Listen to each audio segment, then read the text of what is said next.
Louvado seja nosso Senhor Jesus Cristo, para sempre seja louvado. Bem-vindos ao nosso podcast Credo e Razão. Hoje meditaremos sobre o 7º artigo do Símbolo dos Apóstolos, que diz: "Donde há de vir a julgar os vivos e os mortos", guiados pela sabedoria do doutor angélico São Tomás de Aquino, sob a luz da catequese tradicional. Prepare o seu coração. Se Cristo subiu ao céu e sentou-se à direita de Deus, é porque Ele é o Senhor de todos. E porque é Rei e Senhor, a Ele compete a função mais augusta da realeza, a função de julgar. Como diz a Escritura, o Rei que está sentado no trono da justiça, pelo seu olhar dissipa todo o mal.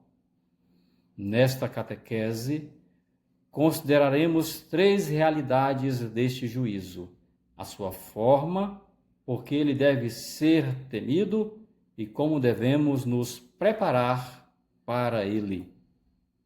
No tribunal de Deus, devemos primeiro olhar para o juiz. Cristo foi constituído juiz dos vivos e dos mortos. E prestem atenção, ele julgará não apenas como Deus, mas também como homem. E por que assim deve ser? Primeiro, por uma questão de visibilidade. Todos verão. A divindade de Deus é tão deleitável que ninguém pode vê-la sem sentir alegria. Ora, se os condenados vissem a essência de Deus, seriam consolados, e isso não convém ao julgamento. Por isto, Cristo aparecerá em sua forma humana, para que todos, bons e maus, possam vê-lo. Segundo, por uma questão de mérito. Cristo, como homem, foi julgado injustamente por tribunais humanos.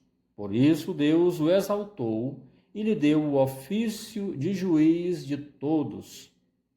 Aquele que foi réu por nós será o nosso juiz.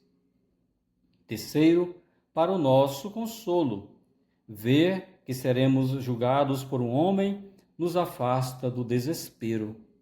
Veremos o Filho do Homem vindo sobre as nuvens, e isso nos recorda que o juiz conhece a nossa natureza. Mas quem será julgado? São Gregório nos ensina que há 4 grupos diante do tribunal para o julgamento. Primeiro grupo, os infiéis. Estes já estão condenados.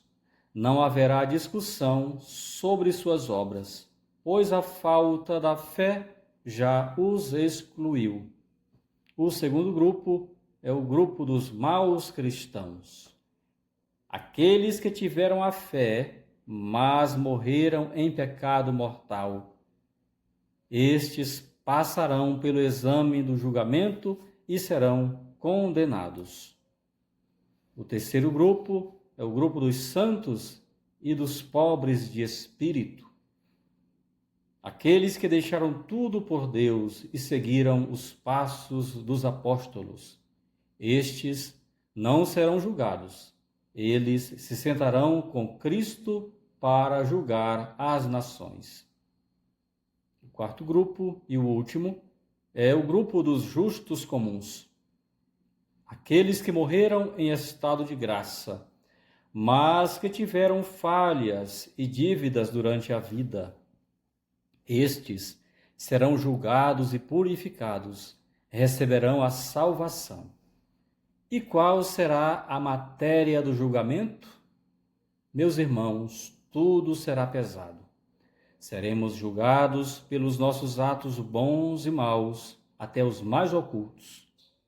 Seremos julgados por cada palavra inútil que pronunciamos. E mais profundo ainda, seremos julgados pelos nossos próprios pensamentos secretos. Diante de Deus, nada fica escondido. E por que devemos temer o juízo? São Tomás aponta 4 motivos para o temor santo. Primeiro motivo, pela sabedoria do juiz. Ele conhece tudo. Para ele, nossos pensamentos e intenções estão nus e descobertos. Ninguém poderá mentir ou omitir, pois a nossa própria consciência servirá de testemunha infalível naquele dia. Segundo motivo, pelo poder do juiz. Cristo virá com fortaleza, com majestade. Ninguém pode livrar-se de sua mão. Se subirmos ao céu ou descermos ao inferno, ele lá estará. O universo inteiro combaterá ao seu lado contra os insensatos. Terceiro motivo, pela justiça inflexível. Agora, neste tempo, vivemos o tempo da misericórdia. É o nosso tempo, o tempo de mudar de vida. Mas o tempo do juízo será o tempo da justiça. Ali o juiz não atenderá súplicas tardias, nem aceitará desculpas. E o quarto motivo, pela ira do juiz. Para os justos, Cristo aparecerá diante de nós, de todos, doce e radiante. Mas para os maus, ele surgirá tão terrível que os ímpios pedirão aos montes que caiam sobre eles. Essa ira não é um descontrole de Deus, mas o efeito da pena eterna que o pecado atrai sobre si. Os 4 remédios. É o terceiro ponto. Não fiquem desesperados. Se o juízo é certo, a igreja, como mãe amorosa, nos oferece os remédios para que possamos esperar este dia com confiança. O primeiro remédio é a boa ação. Quer não temer a autoridade de Deus no dia do juízo? Faça o bem agora. O segundo remédio é a confissão e a penitência. Este remédio tem 3 partes: a dor do coração, a vergonha de confessar os pecados e o rigor da satisfação, ou seja, a penitência feita. Esses 3 atos remediam e redimem a pena eterna. O terceiro remédio é a esmola. Ela torna tudo puro.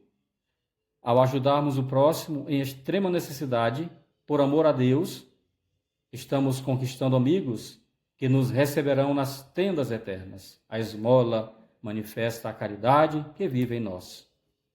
O quarto e principal remédio é a caridade, o amor de Deus e do próximo. A caridade cobre uma multidão de pecados. Mas lembrem-se, o próximo deve ser amado por causa de Deus.